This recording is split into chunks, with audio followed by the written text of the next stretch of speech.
Thank you. Now, Mr. Sanjay Singh. धन्यवाद मान्यवर, आपने इस महत्वपूर्ण विषय पे भारत के संविधान के 75 वर्ष पूरा होने पर जो चर्चा हो रही है, उस चर्चा में मुझे भाग लेने का अवसर दिया, मुझे बोलने का अवसर दिया।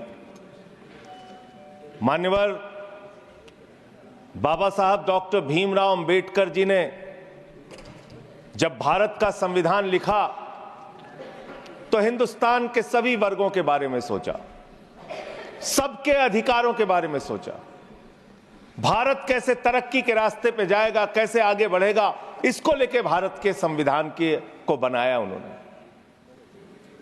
और उसमें एक एक करके जो संविधान की मूल आत्मा है वो मैं आपके सामने पढ़ना चाहूंगा कि उनकी मंशा क्या थी, हमारे संविधान की मंशा क्या है। संप्रभु राष्ट्र यानी ऐसा देश जो किसी दूसरे देश के प्रभुता से मुक्त है, अपने सभी निर्णय लेने के लिए पूर्णतः स्वतंत्र है और उस पर किसी बाहरी शक्ति का कोई प्रभाव नहीं होगा।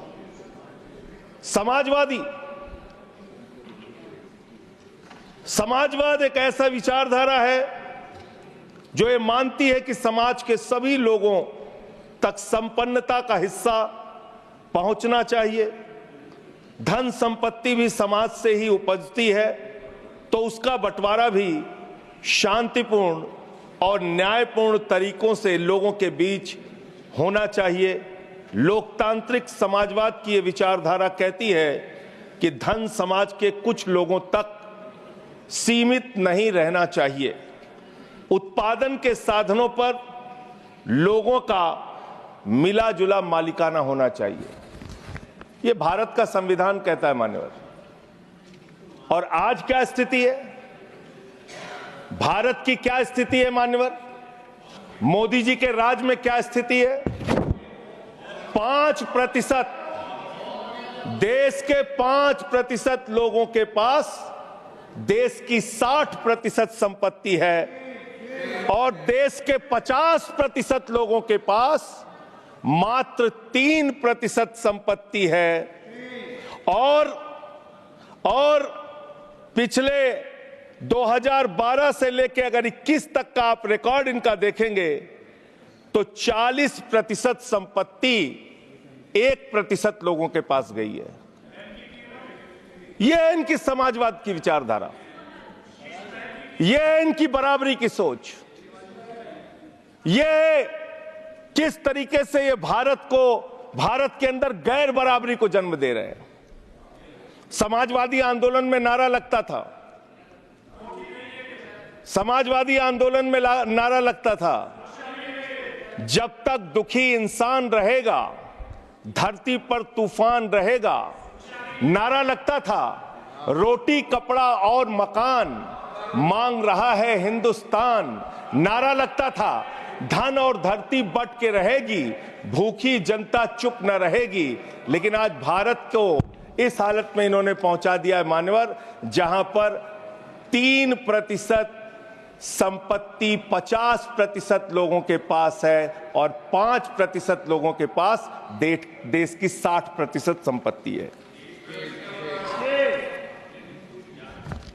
इसके आगे हमारा संविधान कहता है सेकुलरिज्म की बात, धर्मनिरपेक्षता, जिसका खुलेआम आप विरोध कर रहे हैं।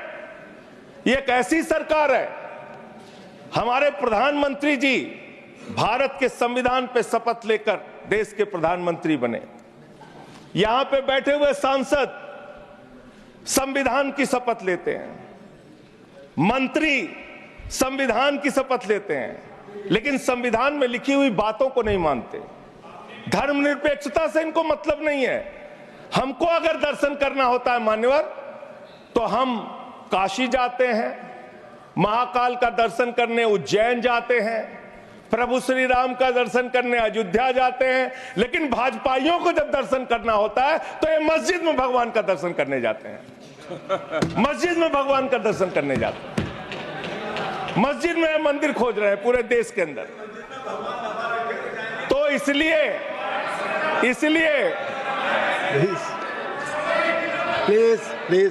मान्यवर, इसलिए मैं इनसे कहना चाहता हूं, कृपया शांत, घबराओ मत। सीट पर चीखना चिल्लाना शुरू कर देते हैं जैसे ही बोलता हूं, चीखना चिल्लाना शुरू। मान्यवर, ये भारत खोदो योजना चला रहे हैं देश में, भारत खोदो योजना। अरे मैं कहता हूं, अगर इतना ही खोदना है, कल को कोई आके दावा करेगा संसद को खोद दो, कम से कम प्रधानमंत्री की डिग्री मिल जाएगी, उसका तो पता चल जाएगा कहां है। संसद खोद दो, ये भारत खोदो योजना बंद करो, इससे देश का विकास होने वाला नहीं है। आपने शिक्षा में क्या हालत की देश की? माननीय शिक्षा मंत्री जी यहां पे बैठे हुए हैं, मैं बताना चाहूंगा शिक्षा के स्तर को आपने कहां पहुंचा दिया। 11 लाख, अरे क्या क्या यहां बोला गया, मैंने खूब सुना है, आप ही लोगों से सीखा है। 11 लाख बच्चों को सरकारी स्कूल से दूर किया गया, 11 लाख बच्चों को। यह देश के अंदर शिक्षा की व्यवस्था है, और इसमें सबसे ज्यादा मान्यवर, अगर किसी राज्य की भागीदारी है जहां पे सबसे ज्यादा बच्चे सरकारी स्कूल से दूर हुए हैं, पिछले 8 महीने का आंकड़ा शिक्षा मंत्रालय ने लोकसभा में रखा, 11 लाख में से अकेले 7,84,000 बच्चे उत्तर प्रदेश में सरकारी स्कूलों से दूर गए। ये कर रहे हैं शिक्षा के नाम पे आप। देश की शिक्षा की व्यवस्था की हालत यह कर दी आपने। 63,000 बच्चे आसाम में सरकारी स्कूलों से दूर हुए। यह सरकार का आंकड़ा, मैं अपनी ओर से नहीं पढ़ रहा हूं। जब सरकार से पूछा गया शिक्षा पे कितना खर्च करते हैं, जीडीपी का कितना हिस्सा शिक्षा पे खर्च करते हैं, पिछले 3 वर्षों से भारत की सरकार जीडीपी पे 0.4% शिक्षा पे ऊपर खर्च करती है, और दिल्ली की सरकार जहां अरविंद केजरीवाल की सरकार है, हम शिक्षा के ऊपर 25% बजट का हिस्सा खर्च करते हैं मानव। स्वास्थ्य के ऊपर दिल्ली के अंदर 13% हम खर्च करते हैं, और भारत की हमारी सरकार जो अपने आप को कहती है मोदी जी की बड़ी योजनाएं हैं, बड़ी ताकतवर सरकार है, मात्र 2% स्वास्थ्य के ऊपर खर्च करती है। यह इस देश की हकीकत है। कैसे समानता आएगी, कैसे संविधान में लिखी हुई बातों की सुरक्षा हो पाएगी? मैं दिल्ली की बात करूं, अगर एक राज्य सरकार, दिल्ली के लोगों ने भी चुना, जिसको आप चलने नहीं देते, बार बार उसके ऊपर रोक लगाते हैं, लेकिन उस राज्य सरकार के काम क्या हैं वो आपको जानना बहुत जरूरी है। एक ऐसी सरकार जिसने, अब देखिए टोका टोकी करेंगे, बोलिए ना, आप बोलिए, आप क्यों उधर बात अभी ये लोग जब बोल रहे थे मैं चुपचाप सुना, आप बोलिए। अगर जेल वेल की बात करोगे ना, जिस दिन सत्ता परिवर्तन होगा एक भी आदमी बाहर नहीं दिखेगा। फिर ऐसी बातें मत करो, आपस में बात नहीं, संजय ये जी, धमकी देने की बातें मत करो। संजय जी, आपस में कोई बात नहीं, संजय जी प्लीज, नहीं कोई नहीं, आप लोग आपस में बात कंट्रोल कीजिए सर, सभी लोग आपस में बात, प्लीज आप बैठे रहे, प्लीज। ऐसे धमकी देके काम मत करो। आप विषय पे बोले। अडानी की दलाली करने वाली सरकार हमसे सवाल कर रही है। विषय पर संजय जी, जो विषय बोलेंगे विषय पर बोलिए, प्लीज विषय पर बोलिए, प्लीज। अडानी की दलाली करने वाले हमसे सवाल करेंगे। मुझे लगता है कि संजय जी अपना आपा खो गए हैं, और उन्होंने अपनी शब्दावली को ध्यान में रखना चाहिए, और ये जो उन्होंने वाक्य इस्तेमाल किया ये एक्सपंज होना चाहिए। प्लीज आप बोलिए, प्लीज बैठ। सर बोलिए, मैं दिल्ली के काम बता रहा हूँ। आप दिल्ली के काम बताइए, आपस में दिल्ली की सरकार ने क्या किया है संविधान की रक्षा के लिए? टीका टिप्पणी ना करें। दिल्ली की सरकार ने क्या किया है इस देश के नागरिकों को मजबूत बनाने के लिए? दिल्ली की सरकार ने क्या किया है शिक्षा और स्वास्थ्य पे काम करने के लिए? दिल्ली की सरकार ने क्या किया है बाबा साहब के लिखे गए एक एक शब्द को जमीन पे उतारने के लिए? दिल्ली के अंदर शिक्षा में हमने 25% खर्च किया, स्वास्थ्य में हमने 13% खर्च किया, दिल्ली में हमने बिजली फ्री दिया। पूरे देश में पहली सरकार है जो बिजली फ्री देने का काम करती है। दिल्ली के अंदर केजरीवाल जी ने 200 यूनिट बिजली फ्री, 400 यूनिट बिजली आधे दाम पे दिया। दिल्ली के अंदर केजरीवाल की सरकार ने इलाज मुफ्त किया, पानी मुफ्त दिया। दिल्ली के अंदर सीट पर बैठकर बुजुर्गों को तीर्थ यात्रा, माननीय मंत्री, बुजुर्गों को तीर्थ यात्रा कराने का काम किया, बुजुर्गों को तीर्थ यात्रा कराने का काम किया दिल्ली की सरकार ने। दिल्ली की सरकार ने माताओं बहनों के लिए बस की यात्रा फ्री करने का काम किया। और अगली योजना आ रही है, दिल्ली में केजरीवाल मुख्यमंत्री बनेंगे, दिल्ली की महिलाओं को 2100 रुपए हर महीने उनके खाते में पहुंचाया जाएगा। हम महिला को सशक्त करेंगे, मजबूत करेंगे। संविधान पर भी जोड़िए उसको, संविधान पर बोलिए। संविधान पे बोलिए। हाँ, संविधान पर बोलिए संजय जी। संविधान के अंतर्गत मैं एक चुनी हुई सरकार के बारे में बोल रहा हूं। संविधान पर चर्चा हो रही है, दिल्ली में अपेक्षा होगी संविधान पे आप बोले और दिल्ली में, आप बैठे रहे। मैं बोल रहा हूं, दिल्ली के अंदर 200 किलोमीटर के मेट्रो नेटवर्क को हमने 2015 से बढ़ाकर प्लीज स्पीक ऑन 450 किलोमीटर किया। संजय जी कॉन्स्टिट्यूशन पे बोलिए। सर, उन्होंने अपने सरकार की उपलब्धि गिनाई, आपने उनको नहीं रोका।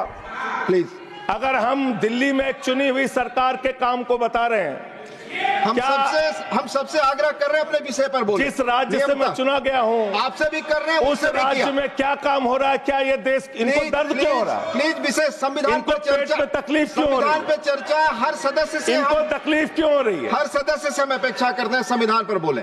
तो दिल्ली में प्लीज जेल 3 घंटे ईडी सीबीआई दे दो, सबको भेज दूंगा।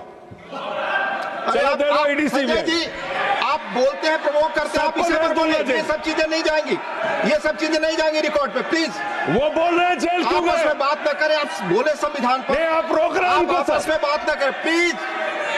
प्लीज, आप इस तरह टिप्पणी नहीं कर सकते माननीय सदस्यों पर, वो चीजें रिकॉर्ड में नहीं जाएंगी। इस तरह की टिप्पणी सदस्यों पर एक दूसरे पर करना, प्लीज आप विषय पर बोले। सर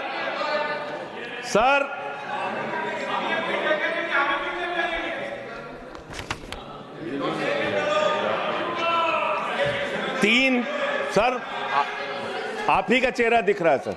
नहीं, मेरा चेहरा नहीं, चेहरा आपका दिख रहा, आप बोलिए तो सर आप बोलिए।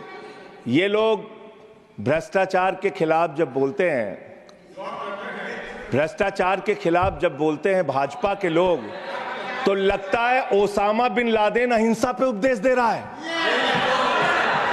ये भ्रष्टाचार के खिलाफ बोलेंगे। 3,02,000 करोड़ रुपए का ठेका इन लोगों ने इलेक्टोरल बॉन्ड के नाम पे लिया सर। 3,02,000 करोड़ रुपए का ठेका इन लोगों ने इलेक्टोरल बॉन्ड के नाम पे बोलिए दिया है। विषय पर प्लीज सर, विषय पर बोलिए सर। जो आप मालूम है कि विषय पर बोले, गाय काटने वाली कंपनी से चंदा लेने वाले लोग मेरे ऊपर सवाल उठा रहे हैं। आपस में बात नहीं, गाय काटने वाली कंपनी से चंदा लेने वाले लोग, प्लीज। ये मंत्री कहाँ चल रहे हैं? आप विषय पर बोले संजय जी। सर, देश के अंदर एक चुनी हुई सरकार है, संविधान के तहत वो सरकार चुनी हुई है, संघीय ढांचे का जिक्र उस संविधान के अंदर किया गया है, उसको आप क्यों नहीं मानते? दिल्ली की सरकार को क्यों नहीं चलने देते? हमारे सारे काम पे रोक क्यों लगाते हैं आप? आपने सबसे बेहतरीन देश की काम करने वाली सरकार, एक ऐसी सरकार, जब अमेरिका के राष्ट्रपति की पत्नी हिंदुस्तान आई तो मोदी जी ने पूरे देश का हवाला दिया। गुजरात का स्कूल देख लो, मध्य प्रदेश का देख लो, उत्तर प्रदेश का देख लो, हरियाणा का देख लो। उसने कहा हमें केजरीवाल का स्कूल देखना है, मनीष सिसोदिया ने जो स्कूल बनाया है वो स्कूल देखना है। ये काम हमने किया। आज दिल्ली के स्कूल मॉडल की चर्चा पूरी दुनिया में हो रही है, अस्पताल के मॉडल की चर्चा पूरी दुनिया में हो रही है। ये मंत्री है सरकार के। बच्चों शांत हो जाओ, बच्चों हल्ला मत करो, प्लीज बच्चों शांत, बच्चों हल्ला मत करो, बच्चों शांत। प्लीज मान्यवर, मान्यवर, ये हमारा टाइम खाने की कोशिश कर रहे हैं। दिल्ली के अंदर चुनाव होने जा रहा है। चुनाव भारत के संविधान का एक बड़ा पर्व माना जाता है। संविधान ने हमें ताकत दी, अपने हिसाब से विधायक चुनिए, अपने हिसाब से सांसद चुनिए, वही मंत्री बनता है, मुख्यमंत्री बनता है, प्रधानमंत्री बनता है। दिल्ली में चुनाव क्या हो रहा है? दिल्ली में कैसे चुनाव कर रहे हैं लोग? ये महाराष्ट्र और हरियाणा का प्रयोग, चुनाव घोटाले का प्रयोग दिल्ली में करना चाहते हैं। और वो कैसे करना चाहते हैं? कैसे करना चाहते हैं? ध्यान से सुनिएगा सर, प्लीज। दिल्ली के अंदर ये चुनाव घोटाले की मैं रिपोर्ट लेके आया हूं। ये रिपोर्ट आज पूरे देश को पता होनी चाहिए। दिल्ली में जो चुनाव करा रहे हैं मान्यवर, ये घपले से जीतना चाहते हैं। शाहदरा में भारतीय जनता पार्टी के एक पदाधिकारी ने 11,008 वोट कटवाने की अर्जी दी। जनकपुरी में भारतीय जनता पार्टी के 24 कार्यकर्ताओं ने 4,874 वोट कटवाने की अर्जी दी। तुगलकाबाद में भारतीय जनता पार्टी के 15 कार्यकर्ता ने 2,435 वोट कटवाने की अर्जी दी। मानिए, आप संविधान पर क्या चुनाव के बारे में बोलना गलत है? प्लीज आप बैठे, प्लीज। क्या संविधान के अंतर्गत चुनाव नहीं होता सर? आप बोले बोले सर, चुनाव के बारे में बोलना गलत है। हाँ, तो ये आप गायब। फ्री एंड फेयर इलेक्शन संविधान ने दिया है। तुगलकाबाद में सर, तुगलकाबाद में एक बूथ है, बूथ नंबर 117, वहां कुल 1337 वोट हैं। उसमें से 554 वोट कटवाने की अर्जी 2 बीजेपी के कार्यकर्ताओं ने दी। पालम में भाजपा के 9 कार्यकर्ताओं ने 1641 वोट कटवाने की अर्जी दी। संजय जी, रजौरी गार्डन में सर, चुनाव का अधिकार संविधान ने दिया। ऑथेंटिसिकेशन करेंगे। सर, चुनाव का अधिकार संविधान ने दिया। जो आरोप लगा रहे क्या हैं हम चुनाव के घपले पे नहीं बोलेंगे यहाँ पे? प्लीज, क्या चुनाव के घपले पे नहीं बोलेंगे? इसको चुनाव, हाँ, ऑथेंटिकेट करूंगा, ऑथेंटिकेट करूंगा sir. I will authenticate it, please. मैं ऑथेंटिकेट करूंगा सर। आपकी बात सुन लिया सर। हरिनगर में, आप बैठ जाए जगह पे अपनी। हरिनगर में भारतीय जनता पार्टी के 4 कार्यकर्ताओं ने 637 वोट कटवाने का आवेदन दिया। करावल नगर ने 2 कार्यकर्ताओं ने 3,260 वोट कटवाने की अर्जी दिया। मुस्तफाबाद में एक व्यक्ति ने 534 वोट मैं नहीं कर रहा। I am not एल्डिंग sir, I am not एल्डिंग। Leader of the house, I am not house. नहीं सर, ऐसे आप तो फिर ऐसे लोग एक मिनट आपको हम समय देंगे। आप देखिए, लीडर ऑफ द हाउस। नहीं, मैं एक ही बात स्पष्ट करना चाहता हूं कि जिस संविधान ने ये ताकत दी है कि वो वोटर्स लिस्ट के बारे में जो चर्चा कर रहे हैं कि उसको कटवाने का, वो प्रोविजन भी संविधान के अंतर्गत ही है। और उसमें देखने वाली बात यह है कि ये इतने दिन सत्ता पे कहीं रोहिंग्या और बांग्लादेशी के वोटों पर तो नहीं बने हुए थे। माने संजय जी, इतनी शानदार बात आज की है लीडर ऑफ द हाउस ने सर। मैं इनका नमन करता हूं। इतनी बढ़िया बात इन्होंने कह दी कि मैं इसका जवाब जरूर दूंगा। सर, इन्होंने कहा कहीं ऐसा तो नहीं जिनके नाम काटे जा रहे हैं वो रोहिंग्या हैं। हमारे उत्तर प्रदेश के भाई, हमारे पूर्वांचल के भाई, हमारे यूपी बिहार के भाई जो 40-40 साल से दिल्ली में रह रहे हैं, अपने श्रम, अपने खून पसीने से दिल्ली को बना रहे हैं, आप उनको रोहिंग्या करें। आप उनको रोहिंग्या करें। हिम्मत कैसे हुई आपकी? हिम्मत कैसे हुई आपकी? आप बैठे। आप हमारे पूर्वांचल के भाइयों को रोहिंग्या कहेंगे? हिम्मत कैसे हुई आपकी? हिम्मत नहीं होनी होनी चाहिए आपकी। आगे आगे बोले। पूर्वांचल के लोगों को ये बांग्लादेशी कह रहे हैं। मैं नाम पढ़ रहा हूं, राम सिंह बसंत विहार में रहते हैं, उनका वोट कटवाया गया। राम प्लीज बैठ जाइए। बसंत विहार में रहते हैं। आप सब बैठिए, बैठिए। ये पता है सर, आपके सदन पर रखूंगा। ये हिंदू लोग हैं, हिंदू लोग हैं, इनका नाम राम है, इनका नाम राम है, राम, इनका नाम राम है, राम। प्लीज बैठे। छोटेलाल वर्मा, आप बैठे। छोटेलाल वर्मा, अंबेडकर नगर, बस्ती, आरकेपुरम, दिल्ली, इनका नाम कटवाया गया। सोनिया, अंबेडकर नगर, बस्ती, आरकेपुरम, इनका नाम कटवाने की अर्जी दी गई। संतोष कुमार, अंबेडकर नगर, बस्ती, आरकेपुरम, इनका नाम कटवाने की अर्जी दी गई। आशा, अंबेडकर नगर, बस्ती, आरकेपुरम, इनका नाम कटवाने की अर्जी दी गई। गीता, हरकेश, सुशील कुमार, नरेंद्र, सुमन, ये सारे नाम लेके आया हूं। ये हमारे यूपी के, बिहार के, ये दिल्ली में रहने वाले 40-40 साल पुराने रहने वाले लोग हैं। ये बांग्लादेशी नहीं है, ये रोहिंग्या नहीं है। इनको आपने रोहिंग्या और बांग्लादेशी कहा है। पूर्वांचल के लोग आपकी जमानतें जब्त कराएंगे दिल्ली के चुनाव में, देखना। सर आप ही दिख रहे हैं, मेरी बात तो नहीं जा रही। आप ही बोल रहे हैं। सर आपको मैंने नाम पढ़ के बता दिया, ये लिस्ट यहां रखूंगा, और मैं चाहता हूं ये ऑथेंटिकेट करने के लिए आपने कहा मैं नाम दूंगा। इसकी उच्च स्तरीय जांच कराइए, कैसे इन लोगों के नाम कटवाने की अर्जी दी जा रही है। यही महाराष्ट्र में घोटाला किया इन लोगों ने, यही हरियाणा के अंदर घोटाला किया इन लोगों ने। ये चुनाव घोटाले से जीतना चाहते हैं, दिल्ली में ये चाल चलेगी नहीं, याद रखना। केजरीवाल और आम आदमी पार्टी यहाँ पे बैठी है, संविधान पर बोलिए। यहाँ पे ये चाल नहीं। संविधान पे बोल रहा हूँ सर। संविधान, ये चुनाव ही गड़बड़ कर देंगे, इससे आगे बढ़िए। चुनाव ही गड़बड़ करेंगे तो संविधान कहाँ से बचेगा सर। चुनाव ही निपटाने पे लगे हुए हैं ये लोग। सर दूसरी बात हुई दलितों के अधिकार की और बांग्लादेशी घुसपैठिया। सर पिछले 10 साल से हिंदुस्तान में किसकी सरकार है सर? क्या यहाँ पे ट्रंप की सरकार है? क्या ओबामा की सरकार है? यहाँ पे यहाँ 10 साल से किसकी सरकार है? 10 साल से यहाँ पे महामानव की सरकार है। महामानव की सरकार है 10 साल से। मैं महामानव से पूछना चाहता हूं, नरेंद्र मोदी जी से पूछना चाहता हूं, अमित शाह जी से पूछना चाहता हूं, सीमा की सुरक्षा किसके जिम्मे है?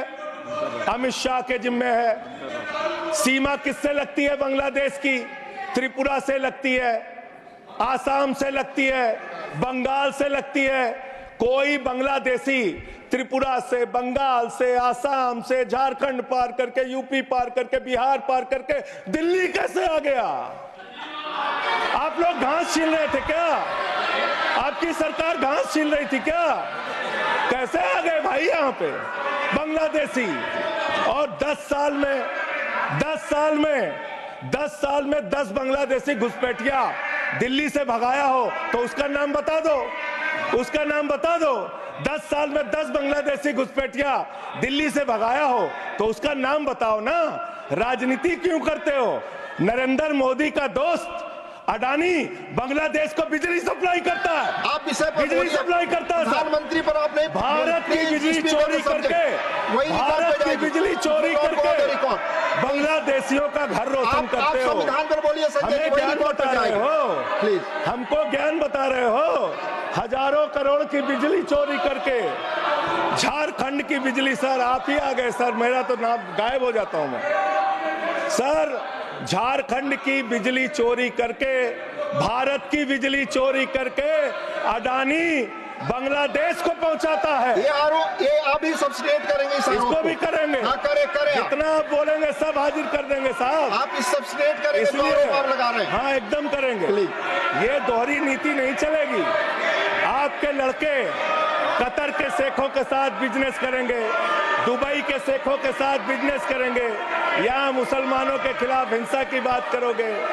मैं एक बात इन लोगों को समझाना चाहता हूँ, दिल्ली चुनाव में आ रहे हो, शांति से आना, एकदम शांति से आना। यहाँ पे अगर गंदी राजनीति की, हिंदू मुसलमान किया, तो हमने दिल्ली वालों को सिखा दिया है। जब तुम कहोगे हिंदू मुसलमान, वो कहेंगे स्कूल अस्पताल, स्कूल अस्पताल, स्कूल अस्पताल। आपको मैं बताना चाहता हूँ, यहाँ किसी भी तरह की तानाशाही और दादागिरी दिखाने की कोशिश मत करना। दिल्ली का चुनाव मुद्दों के ऊपर लड़िए, चुनाव का घोटाला मत कीजिए। चुनाव हार रहे हो तुम 3 बार से, तो तुम सोच रहे हो वोटर लिस्ट में गड़बड़ी करा देंगे। इससे काम नहीं चलेगा सर। हम काम की बात करते हैं, दलितों के अधिकार की बात यहाँ पे हुई, दलितों के अधिकार की बात। मान्यवर एसटी, एससी, ओबीसी, ये 3 कैटेगरी, एसटी, एससी, ओबीसी, ये तीन कैटेगरी में भारत सरकार के अंदर ज्वाइंट सेक्रेटरी लेवल पे और सेक्रेटरी लेवल पे 322 अधिकारी हैं। और सरकार का आंकड़ा है, मेरा नहीं। ये क्या कह रहे हैं? ये कह रहे हैं दलित, एससी कैटेगरी के अनुसूचित जाति 16, एसटी 13, 39 ओबीसी और 254 जनरल कास्ट के लोग हैं। ये आपका दलितों, पिछड़ों और आदिवासियों के प्रति न्याय है। ये कर रहे हैं आप उनके साथ। लेटरल एंट्री के जरिए आप दलितों, पिछड़ों, आदिवासियों का आरक्षण खा रहे हैं। आप आईएएस की नौकरी में बहुत सारे बच्चे, 125 बच्चे हैं सर, जिनको इन्होंने क्रीमी लेयर के नाम पे आईएएस, पीसीएस, आईएफएस बनने से वंचित कर दिया। ये इनका इतिहास है। ये कर रहे हैं दलितों के साथ सर। मंदिरों में घुसने नहीं देते। इनकी मानसिकता ये है, इनकी मानसिकता ये है। इन्होंने अयोध्या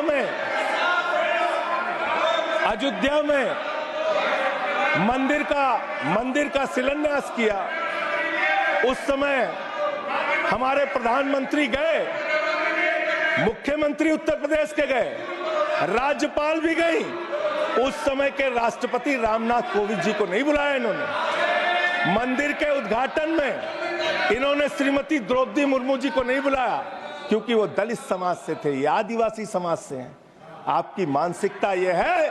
100 वर्ष हो गए आरएसएस को, एक भी दलित, पिछड़ा और आदिवासी आज तक आरएसएस का प्रमुख क्यों नहीं बना? इसका जवाब दो, इसका जवाब दो। आप नफरत करते हैं दलितों से, पिछड़ों से, आदिवासियों से। यह आपकी मानसिकता है। इसलिए आगे कॉन्स्टिट्यूशन पढ़ता हूं सर। आगे क्या लिखा हुआ है? आगे लिखा हुआ है डेमोक्रेटिक, लोकतांत्रिक भारत देश की जनता अपने प्रतिनिधि खुद चुनती है। वोट के माध्यम से सभी के वोटों का महत्व बराबर है। जनता के द्वारा जनता का प्रतिनिधि चुना जाता है। जनता के द्वारा जनता का प्रतिनिधि चुना जाता है। उसके बाद चुनने के बाद सरकार बनती है। और आप लोग खरीद फरोख्त करके, संविधान को तार तार करके, लोकतंत्र का गला घोट के महाराष्ट्र में सरकार गिराते हो, कर्नाटक में सरकार गिराते हो, मध्य प्रदेश में सरकार गिराते हो, उत्तरांचल में सरकार गिराते हो, अरुणाचल में सरकार गिराते हो। पूरे देश में तोड़ फोड़ खरीद फरोख्त करके सरकारों को गिराने का काम करते हो। इसीलिए मैं कहता हूं, जब ये लोकतंत्र के बारे में बोलते हैं, संविधान के बारे में बोलते हैं, हम लोग यहाँ विपक्ष की तरफ से खड़े होते हैं, चीख रहे हैं, चिल्ला रहे हैं, सोच रहे हैं इनसे डर के चुपचाप बैठ जाएंगे। एक बात याद रखना, ये देश बाबा साहब के संविधान से चलेगा, किसी मोदी और अमित शाह के फरमान से नहीं चलेगा। याद रखना, इसको याद रखना। और ये जो बार बार तुम्हारा गठबंधन ईडी से है, ईडी से तुम्हारा गठबंधन, सीबीआई से तुम्हारा गठबंधन। यहां इंडिया गठबंधन है, वहां ईडी गठबंधन है, ईडी गठबंधन है, ईडी गठबंधन।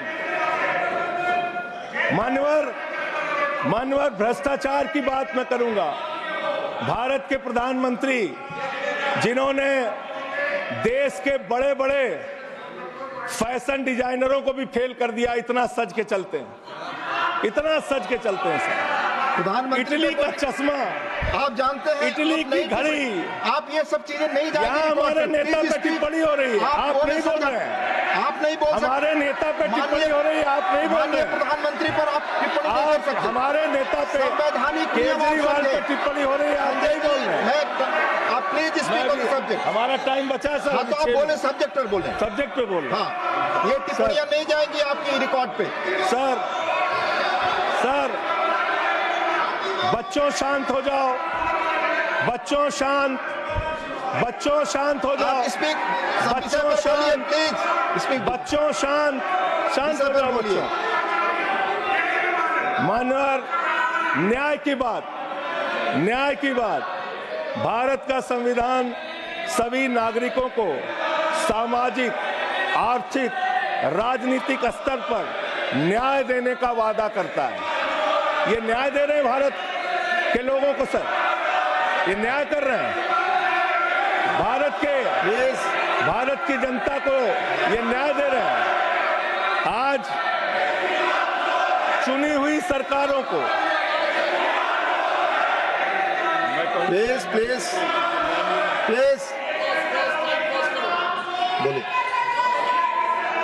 बोलिए अपने विषय पे बोलिए। सर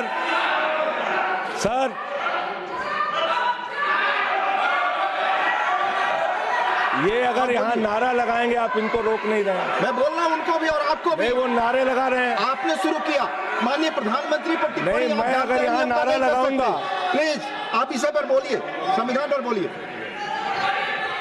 तो इसलिए मैं ये कहना चाहता हूं,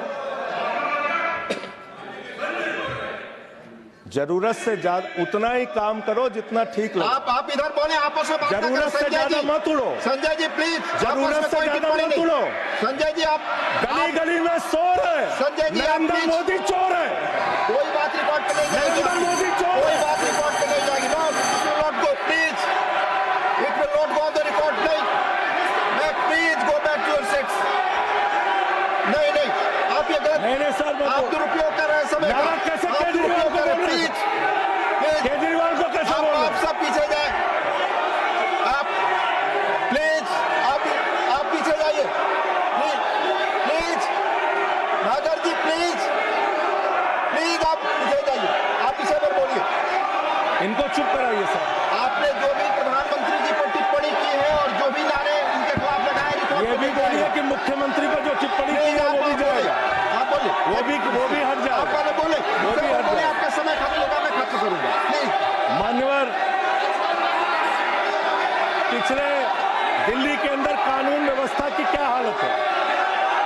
कल हमने महिला अदालत किया दिल्ली में। देश की राजधानी दिल्ली आज अपराधों से सहमी हुई है, परेशान है। क्या हालत है सर? 2019 से महिलाओं के खिलाफ अपराध में दिल्ली में 41% वृद्धि हुई है। 14,000 महिलाओं के खिलाफ अपराध, हिंसा का अपराध, बलात्कार का अपराध 1 साल के अंदर हुआ है। हर दिन दिल्ली के अंदर 3 से 4 रेप की घटनाएं हो रही हैं और 2019 से 3500 रेप की घटनाएं हुई और प्रतिदिन दिल्ली में 5 से 6 महिलाओं को असॉल्ट किया जाता है। ये आंकड़े हैं सर। 11 महिलाएं और बच्चियां प्रतिदिन किडनैपिंग का शिकार होती है दिल्ली में। ये दिल्ली की हकीकत है। देश की राजधानी में 33% रेप की घटनाओं में और 41% किडनैपिंग की घटनाओं में देश के 19 शहरों के मुकाबले वृद्धि हुई है। दिल्ली के अंदर ये कोर्ट है, सारे रिकॉर्ड रख दीजिएगा। हाँ रख दूंगा। ये कोर्ट, दिल्ली के कोर्ट में सर आपको जान के हैरानी होगी, देश की राजधानी है दिल्ली, दिल्ली के कोर्ट में हत्या की घटना हुई। जज के सामने हत्या सर, जज के सामने हत्या की घटना हुई। आप बताइए। प्लीज ये नारे न लगाए, रिकॉर्ड पे नहीं जाएगा आपके नारे। प्लीज कृपया नारे न लगाएं आप। प्लीज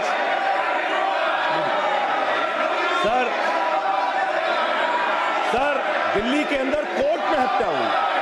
देश की राजधानी में राष्ट्रपति रहते हैं, प्रधानमंत्री रहते हैं, उपराष्ट्रपति रहते हैं, सारे लोग रहते। सर मेरा वीडियो नहीं आ रहा है।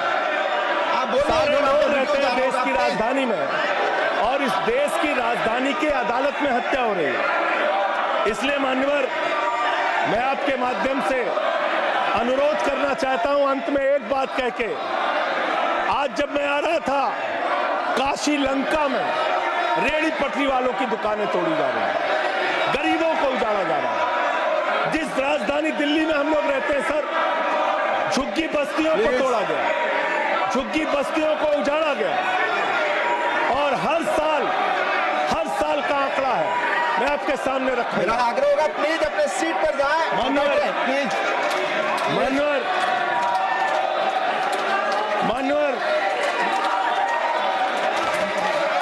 एक बशीर बद्र की लाइन है, लोग टूट जाते हैं, लोग टूट जाते हैं। बस खत्म हो रहा है। लोगों के घर उजाड़े जा रहे हैं सर, फिर आप ही का चेहरा आ रहा है सर। गरीबों को घर उजाड़ा जा रहा है दिल्ली में। बशीर बद्र की एक लाइन के साथ अपनी बात को खत्म करूंगा।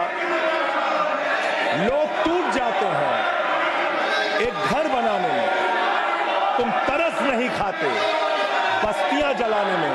लोगों को उजाड़ना बंद करो। तुमने अयोध्या में उजाड़ा, तुमने काशी में उजाड़ा, तुमने दिल्ली में उजाड़ा। ये बुलडोजर राजनीति से देश का भला होने वाला नहीं है। ये चीखने चिल्लाने से कुछ नहीं होने वाला, और तुम्हारी तानाशाही के आगे झुकेंगे नहीं कभी। धन्यवाद।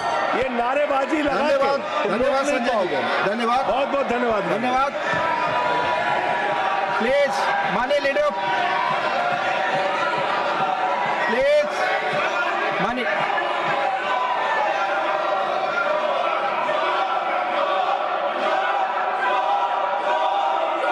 Leader of house, please no, please. आप एक दूसरे पर टिक्का टिप्पणी और इस तरह के नारे न लगाएं, प्लीज प्लीज प्लीज। नो, आपस में बातें प्लीज। माननीय एलओपी, आप कुछ बोलने वाले थे। माननीय लीडर ऑफ हाउस, 3 बातें बताना चाहता हूं जी। पहली बात, जो संजय सिंह जी ने कही कि फलाने राम फलाने राम फलाने राम, संविधान में, इलेक्शन कमीशन में पूरा अधिकार है किसी व्यक्ति को किसी के वोट पर ऑब्जेक्शन करने का, और ऑब्जेक्शन में रीज़न देने का होता है। जिन लोगों ने भारतीय जनता पार्टी की तरफ से ऑब्जेक्शन दिया है तो साथ में रीज़न भी दिया है, और वो चाहे पूर्वांचल हो, चाहे रोंगिया हो, चाहे बांग्लादेशी हो, चाहे घुसपैठिया हो, वो सब उसमें आते हैं। दूसरी बात, इसलिए इसको राजनीतिक रंग देने की जरूरत नहीं है। इसको संजय जी प्लीज बैठिए। आप प्लीज बैठिए। मैं आपसे आग्रह करता हूं, संजय जी प्लीज बैठिए। ये आपस में गला फाड़ प्रतियोगिता ना करें, प्लीज बैठे, प्लीज। हाँ, इसको संविधान के नजरिए से देखने की आवश्यकता है, और आज हम संविधान पर चर्चा कर रहे हैं। इसको राजनीतिक रंग देने की जरूरत नहीं है। दूसरी बात आपने कही, सरकारें गिरा दी। अरे भाई, मध्य प्रदेश में हम 5वीं बार चुन करके आ गए, उत्तर प्रदेश में हम दूसरी बार लगातार आ गए। आपने महाराष्ट्र के बारे में कहा कि खरीद फरोख्त हुई, महाराष्ट्र ने landslide victory Bharatiya Janata party को दी। अरुणाचल प्रदेश में राउत साहब लैंडस्लाइड, आप तो उस दिन बोल रहे थे कि मैं तो विश्वास ही नहीं कर पा रहा हूं, लैंडस्लाइड। और अरुणाचल प्रदेश में लगातार तीसरी बार आ गए हम, गोवा में लगातार हम तीसरी बार आ गए। हम हैट्रिक बना रहे हैं और जनता के आशीर्वाद से आ रहे हैं, और वह समय दूर नहीं जब दिल्ली में भी आएंगे। लेकिन मैं संजय जी से यह जरूर कहना चाहता हूं कि भावनाएं कभी भी सीमा को क्रॉस नहीं करना चाहिए। और इस सदन के डिबेट को जहां जहां आपने उसका स्तर नीचा किया है, उपसभापति जी आप जरा रिकॉर्ड देख करके उनको एक्सपंज करने की कृपा करेंगे, इतना ही मैं देखा जाएगा।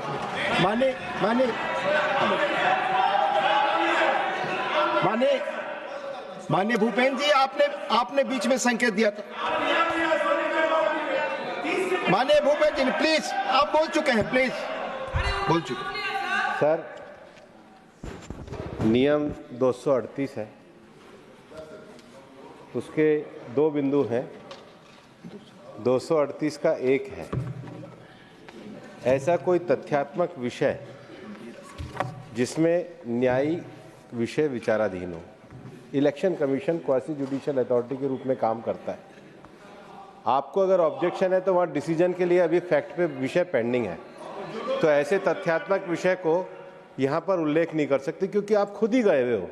तो इलेक्शन कमीशन की क्वासी जुडिशियल डिसीजन है, आप यहाँ चर्चा नहीं कर सकते। दूसरा, 238 का 4, राज्यसभा के किसी निश्चय पर जो भी मोशन हम लेके आते हैं उसे रद्द करने का प्रस्ताव के अतिरिक्त आक्षेप नहीं करेगा। आप संविधान के अतिरिक्त जो भी बोल रहे हैं वो आप गलत बोल रहे हैं, नियमों के तहत आप उसको हटा दीजिए। धन्यवाद। माननीय संतोष कुमार पी, माननीय संतोष कुमार पी, आप बोल चुके हैं संजय, नहीं।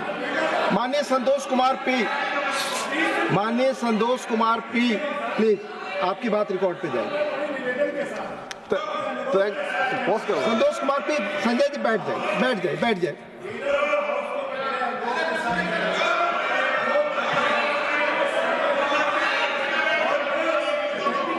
ले कह रहा हूं, जो व्यक्ति एक जगह पे, मान लीजिए ठीक है आपने कहा, जो व्यक्ति 40 साल से एक जगह पे रह रहा है, क्या उसका नाम?